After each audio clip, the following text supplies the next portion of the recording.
Kisah Sobat TV. Salam rahayu sedulurku semua. Semoga kita selalu diberikan kesehatan dan kebahagiaan, juga ketenangan dalam hidup. Sebelum mendengarkan cerita ini, alangkah baiknya sedulur kita bantu channel ini dengan memberikan like, komen, dan subscribe. Assalamualaikum warahmatullahi wabarakatuh. Wahai para pecinta Satrio Piningit yang selalu hadir, berdoa menunggu akan kedatangan sosok terpilih, pahlawan Nusantara yang akan membawa kejayaan, juga kemakmuran yang adil.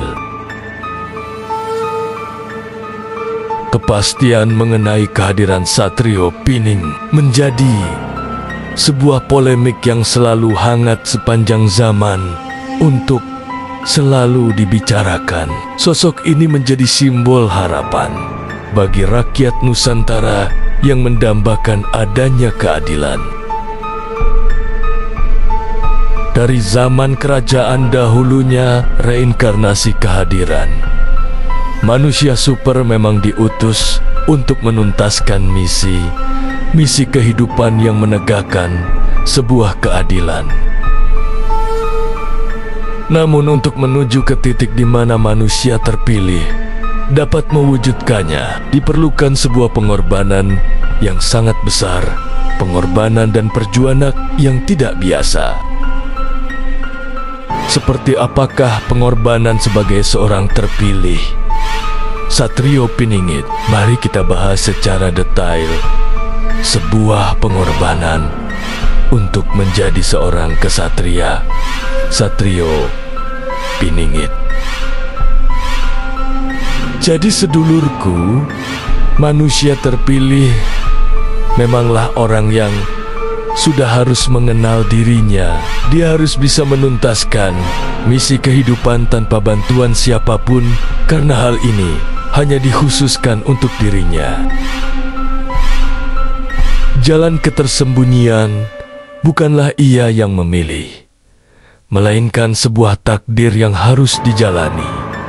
Ia mengorbankan hubungan sosial yang memang harus dia sudahi, mungkin karena sudah tidak sejalan dan banyak kemunafikan. Jalan ketersembunyian adalah jalan pengorbanan, melepaskan suatu keterikatan materialistis terhadap apapun, kerap merasa terasingkan dan bahkan dapat menghancurkan mental seorang pejalan cahaya untuk menjadi manusia yang sejati. Kehilangan adalah sesuatu yang lekat pada dirinya. Rasa luka yang dialami karena kehilangan dan kekecewaan, hanya dirinya sendiri yang mampu menyudahi dan menyembuhkan. Rasa sakit dari sebuah pengorbanan itu menjadi pondasi kekuatan. Tapi pernahkah kalian berpikir mengapa seorang terpilih selalu harus melewati masa-masa terberat itu dan harus bisa menyembuhkan luka batin dan fisiknya? Karena setelah jiwa dan raganya telah matang sempurna, ia mampu membantu orang-orang banyak untuk menyembuhkan luka yang dialami mereka. Seperti yang terjadi pada zaman ini, rakyat Nusantara banyak sekali memendam luka karena perlakuan dan perbuatan manusia yang memiliki sebuah kepentingan pribadi dalam memperkaya diri. Rakyat yang seharusnya bisa hidup tenang dan sejahtera harus berjuang mendapatkan penghidupan yang layak untuk keluarga mereka.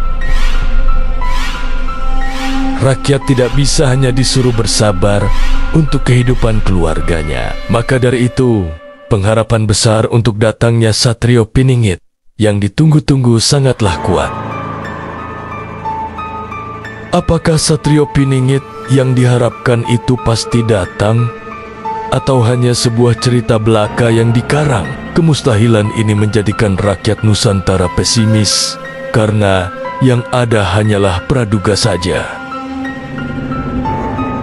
Bagi saya, Satrio Piningit pasti benar adanya, dan Kedatangan Satrio Piningit tidak bisa ditebak.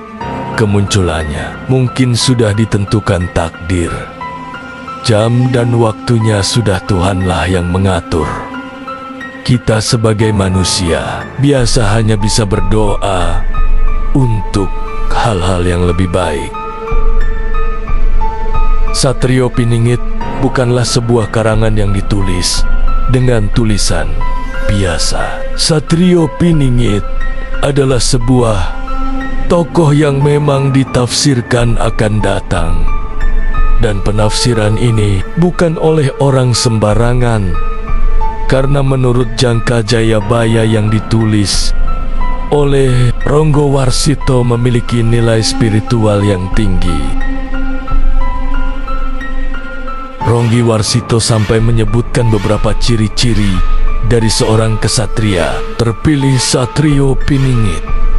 Ciri-cirinya sampai dijelaskan detail. Sampai-sampai dijelaskan bahwa Satrio Piningit membawa senjata Trisula Weda. Namun, apakah maknanya dan apakah arti dari Trisula Weda yang dibawa oleh Satrio Piningit? Bait terakhir, ramalan Jayabaya mengandung nilai, makna yang tersurat, penafsiran yang tersirat, juga berupa sandi dan lainnya. Dari sandi yang terpecahkan, terbaca isi yang terkandung, ternyata mengandung ajaran budi pekerti adiluhung. Ada juga sedikit mengenai hukum dan tata negara.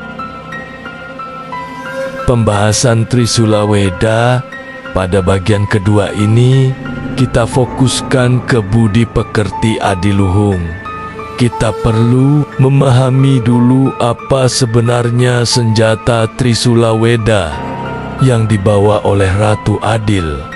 Kita kaji dari beberapa sumber sebelum kita membahas hal ini lebih lanjut. Senjata adalah alat untuk perlindungan diri, berkelahi, menyerang, berperang. Senjata dalam ajaran Trisula Weda adalah untuk memerangi dan menundukkan sifat dan nafsu hewani di dalam diri manusia itu sendiri, supaya menjadi manusia berbudi pekerti, adiluhung hidup, harmonis sebagai manusia seutuhnya. Trisula adalah merupakan senjata bermata tiga. Senjata dewa, makna warna biru dalam Dewata Nawa. Sanga berada di timur laut dengan Dewa Sambu bersenjata Trisula dengan tanda lingkungan awan tebal. Memiliki makna budaya penyatuan matahari dan laut, keseimbangan alam, penyatuan kebangkitan, pemeliharaan, pemusnahan, dan kebebasan rohani. Weda adalah berasal dari bahasa Sanskerta. Bahasa Indonesia berarti ilmu pengetahuan. Secara etimologi, kata Weda berakar dari bahasa Sanskerta, kata video, yang berarti